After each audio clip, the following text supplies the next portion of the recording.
नमस्कार मित्रों। धर्म जो एक साधन है या साधन होना चाहिए, वो वर्तमान में समस्या बनते जा रहे हैं। तो धर्म जो एक साधन है, वो समस्या क्यों बना? उस पे अगर हम जाएं तो हमको पहले ये देखना होगा कि धर्म क्या है। धर्म अगर क्या है ये जानना है तो हमको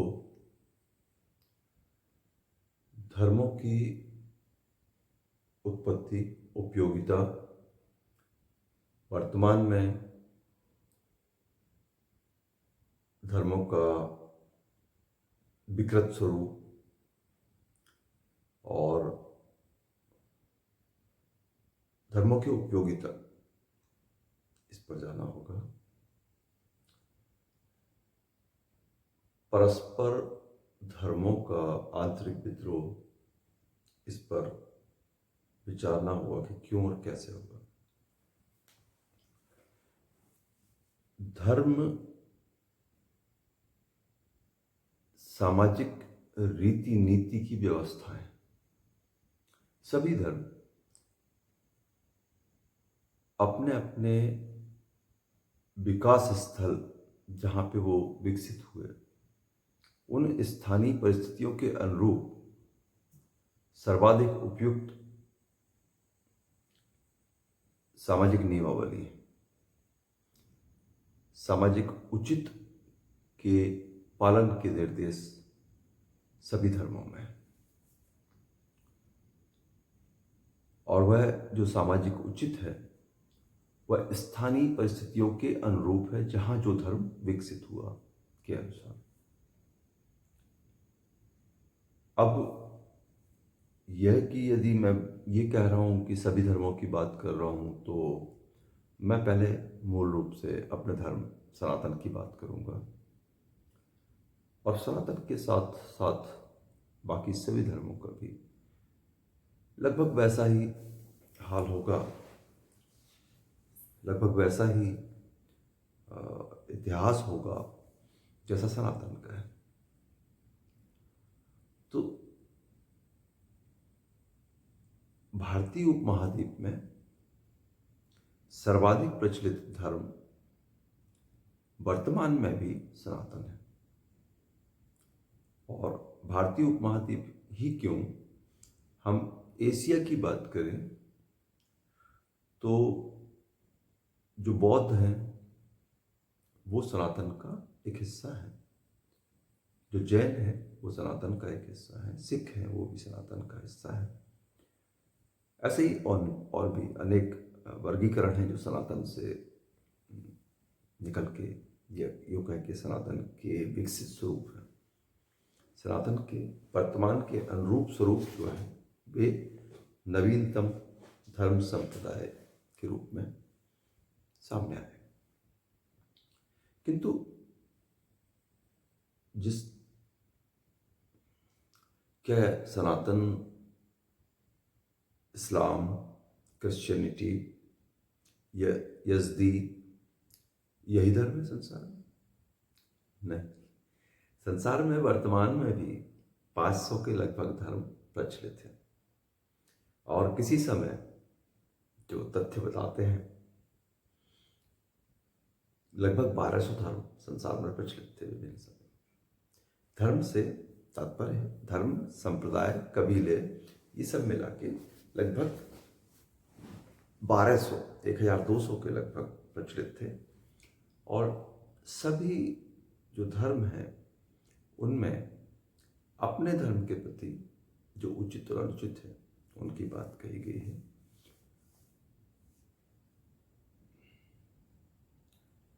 तो जैसे भारतीय उपमहाद्वीप में पहले केवल सनातन था और वर्तमान में भी सनातन मुख्य रूप से विद्यमान है, तो बाकी धर्मों का प्रादुर्भाव यहाँ कैसे हुआ, बाकी धर्मों का पदार्पण कैसे हुआ। तो जब बाहरी यात्री यहाँ आने शुरू हुए, जब बाहरी आक्रांता यहाँ आए, आक्रमणकारी आए, उनके साथ वो अपना धर्म लेकर आए। फिर चाहे वो इस्लामिस्ट हो, चाहे वो इंग्लिश हो या पुर्तगीज हो या कोई भी। तो जैसे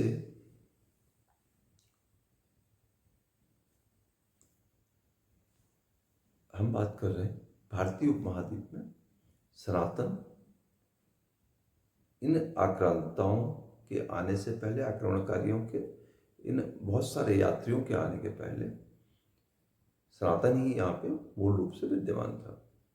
किंतु क्या भारतीय महाद्वीप में एकमात्र धर्म सनातन ही था? वह भी सही नहीं है। भारत सहित शेष विश्व की तरह भारत में भी, भारतीय उपमहाद्वीप में भी छोटी छोटी बस्तियां, छोटे छोटे कबीले,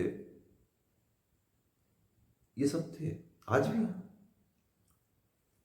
मैं जहाँ से बोल रहा हूँ ये भोपाल, भारत का हृदय स्थल, हृदय प्रदेश, मध्य प्रदेश की राजधानी भोपाल से बोल रहा हूँ। और इस भोपाल से कुल 250 किलोमीटर दूर, लगभग 250-300 किलोमीटर दूर वो स्थान है जिसे पातालकोट बोलते हैं। और वो भी वैश्विक मानचित्र पर किन्हीं कारणों से चर्चित एक स्थान है। ऐसे ही झाबुआ इधर इंदौर के पास, वो भी 300, 250, 300, 400 किलोमीटर के अंदर है। और शाजापुर, अनेक ऐसी बस्तियां, बैतूल के अंदर जाके वहाँ पे जो ये जिलों के नाम बता रहा हूँ मध्य प्रदेश में जो है, इनमें जो आदिम जातियां हैं उनमें से कुछ आज भी आदिम युग की तरह रह रहे हैं, विशेषकर पातालकोट।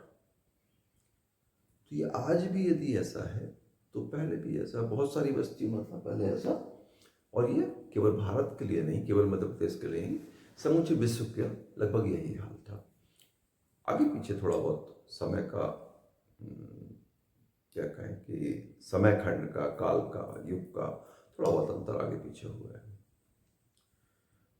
तो यदि पातालकोट की बात करूं तो वहां पे मैं इसकी बात इसलिए कर रहा हूं, हम धर्मों को हम समझ पाए।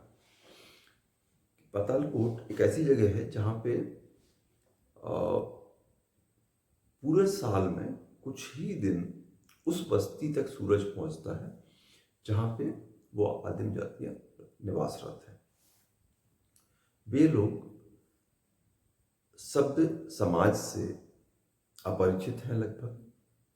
आज कुछ संस्थाएं, कुछ अपने सरकारी मिशनरीज वगैरह वगैरह उनके लिए जाकर वहाँ पे संपर्क करते हैं और उनको सभ्य समाज की ओर लाने का प्रयास करते हैं। किंतु उनका जो रहन सहन, आचार विचार, और जहाँ पे मध्य प्रदेश में ऐसी जगह जहाँ पे सूरज दिन साल में कुछ दिनों, कुछ घंटों के लिए ही पहुंचता है, ऐसा कैसे है? तो वो इसलिए है कि वो पहाड़ों के बीच में एक खाई जैसी जगह पर, बड़े बड़े पहाड़ चारों तरफ हैं और बीच में वो खाई में वो बस्ती बसी हुई है जिसे पातालकोट नाम कहा गया है। पाताल जैसा हम लोग जानते हैं कि भूमि के नीचे वाली जगह जनरली प्रचलित है हिंदुत्व में, तो बस इसलिए उसका नाम पातालकोट है। तो वहाँ के जो लोग हैं उनका अपना धर्म, उस कबीले की बात करें तो उनका अपना धर्म, उस स्थान पर बसने वाले लोगों का अपना देवता, अपनी नींवावली, और उनके लिए संसार उतना ही है। अब उनके लिए संसार उतना ही है क्या तात्पर्य? वो उससे आगे कभी निकले नहीं। जिनको बाहर अभी लाया भी जाता है तो वो आना नहीं चाहते। तो वहाँ जो उनके संसार में वो लोग निवासरत हैं, वे अपना संसार उतना ही मानते हैं जितना उन्होंने पहाड़ के ऊपर देखते हैं तो आसमान उनका निजी हो गया, पहाड़ों से घिरे हुए जो बस्ती है उनकी, वहाँ पे उनका साधन उनको हो जाते हैं जीवन यापन के। कपड़े सहित अभी कुछ पहनना चालू कर लिए हैं उन लोगों ने, नहीं तो वस्त्रहीन ही रहते थे। तो उनका अपना एक धर्म है, उनका अपना देवता है, उनकी अपनी मान्यताएं हैं, उनकी अपनी नियमावली है, वो सारी की सारी उस देवता से संबंधित कहीं ना कहीं जरूर है। और शिक्षा, प्रश्न ही नहीं उठता। शिक्षा का तो प्रश्न ही नहीं उठता, वो शिक्षित है अपनी मान्यताओं में। तो ये जो पाताल कोट है, उसका एग्जाम्पल मैं इसलिए कोट कर रहा हूँ, उसे इसलिए कोट कर रहा हूँ कि हम ये समझ पाए कि धर्मों का महत्व क्या है, धर्म का स्वरूप क्या है। धर्म जैसे पातालकोट के लोगों के लिए, वहाँ के जो रहवासी हैं, उनकी अपनी भाषा में वो लोग सीमित जो भी शब्द होंगे उनके पास, जो भी उनकी शब्दावली होगी, वो लिखते नहीं, पढ़ते नहीं, बोलकर ही काम चलता है एक से दूसरे को। ये वर्तमान है, और इस वर्तमान को आप आज से 500-700 साल पीछे जाकर देखिएगा तो अमूमन सारा संसार कुछ ऐसा ही था कि लिखना नहीं, पढ़ना नहीं, सिर्फ बोलना और सुनना। अगर अजीब लग रहा होगा ना, चलिए एक और एग्जाम्पल आपको देता हूं कि आज आपको किसी की कोई संदेश पहुंचाना है, कुछ बात करनी है, कोई आपको काम के संबंध में किसी से बात करनी है, कोई ऑर्डर करना है, कोई अपने ऑर्डर खराब हो गया, कोई चीज़ है, आप क्या करते हैं? आप तुरंत मोबाइल फ़ोन उठाएंगे और अपना उसको बोलेंगे। लेकिन क्या 50 साल पहले ये था? 30 साल पहले ये था? 30-40 साल पहले, मुझे जहाँ तक याद है कि इसे 30-35 साल के अंदर की है जो मोबाइल की जो क्रांति है। लेकिन आज हम अगर बोले कि मोबाइल के बिना कैसे चलता होगा, तो जिन्होंने इसके बाद जन्मे हैं, पिछले 30 साल के अंदर जन्मे हैं, उनके लिए 5-7 साल में वो बचपन से अपने मोबाइल फ़ोन और ये सब देखते आ रहे हैं, तो उनके लिए बहुत अजीब वो कल्पना होगी कि बिना मोबाइल के कैसे चलता होगा। इस शहरी क्षेत्रों की बात कर रहा हूँ, सभ्य समाज की बात कर रहा हूँ। फिर जब ये अजीब लग रहा है तो आप और आगे जाइएगा, आज से 100 से 200 साल के लगभग पीछे भारत परतंत्र था, और भारत में शिक्षा अंग्रेजों की जितनी आवश्यकता थी, जैसी आवश्यकता थी, उसके अनुरूप शिक्षा के साधन, सीमित साधन थे। आप अगर देखिएगा तो हमारे विश्वविद्यालयों की स्थापना, चाहे बनारस हिंदू यूनिवर्सिटी हो, चाहे अलीगढ़ मुस्लिम यूनिवर्सिटी हो, चाहे उज्जैनी की विक्रम यूनिवर्सिटी हो, चाहे देवी अहिल्या हो, चाहे कोई भी जाने मानी जो हमारी यूनिवर्सिटीज़ हैं, उनमें से अधिकांश की स्थापना 100 साल के अंदर की है। यानी महाविद्यालयीन शिक्षा का तो यहाँ पे अस्तित्व नहीं था भारत में, अधिकांश आज़ादी के बाद की। जो यूनिवर्सिटीज़ का हम स्थापना और इन सब का हम बड़े आंकड़े हैं, छोटे कुछ गिनती की हैं, तो हम उनके आंकड़े हम समझ सकते कि हाँ ये सब अभी के हैं। स्कूलों का हाल भी एक था, एक जिले में लगभग एक आध हाई स्कूल हुआ करता था, और वह भी किस हाल में था वो आप समझ सकते हैं। आज आप सरकारी स्कूलों को जो हाल है लगभग वैसे ही था। अंग्रेजों की जितनी आवश्यकता थी, उन्होंने उतने ही शिक्षा की व्यवस्था की थी। दुर्भाग्य है कि हम आज भी उसी शिक्षा व्यवस्था पर चल रहे हैं। अंग्रेजों की आवश्यकता के अनुरूप, अंग्रेजों की गुलामी के अनुरूप जो शिक्षा होना चाहिए, हम उसी पे चल रहे हैं। ये हमारा दुर्भाग्य है। किंतु शिक्षा का साधन था ही नहीं। मेरा कहने का तात्पर्य यह है कि शिक्षा का साधन 100-200 साल पहले नहीं था आम आदमी के लिए, और पीछे चले जाएं तो केवल राजघरानों के लिए था पौराणिक काल में। पौराणिक से तात्पर्य सतयुग के बाद का, जैसे हिंदुत्व में 4 युगों में वर्णन है, तो सतयुग में तो सभी सुसंस्कृत, सभी शिक्षित, सुशिक्षित थे, और विद्यालय तब भी नहीं थे, लेकिन और उसके बाद त्रेता, त्रेता में गुरुकुल आए, और द्वापर में गुरुकुल और थोड़ा विकसित हुए, और कलयुग में वो गुरुकुल भ्रष्ट हो गए और अधिक स्वार्थी हो गए और अधिक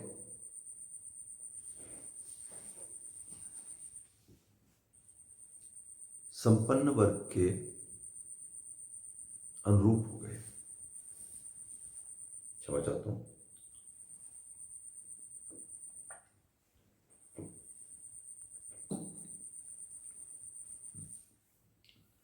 तो ये हमने देखा कि शिक्षा की व्यवस्था पहले थी ही नहीं, और जैसे मैंने पाताल कोट का उदाहरण कोट किया कि वहां लोग बोलकर और सुनकर ही अपना जीवन व्यतीत करते हैं, वो लिखते और पढ़ते नहीं, या लिखते पढ़ते हैं तो सांकेतिक भाषा में, जैसे हमने पाषाण युगीन हम ये देखते हैं भित्ति चित्र और अपना भित्ति रेखा चित्र, जिनमें हम लोग ये मानते हैं कि कोई नक्शा और कोई ऐसी चीज़ उन्होंने वर्णन किया है।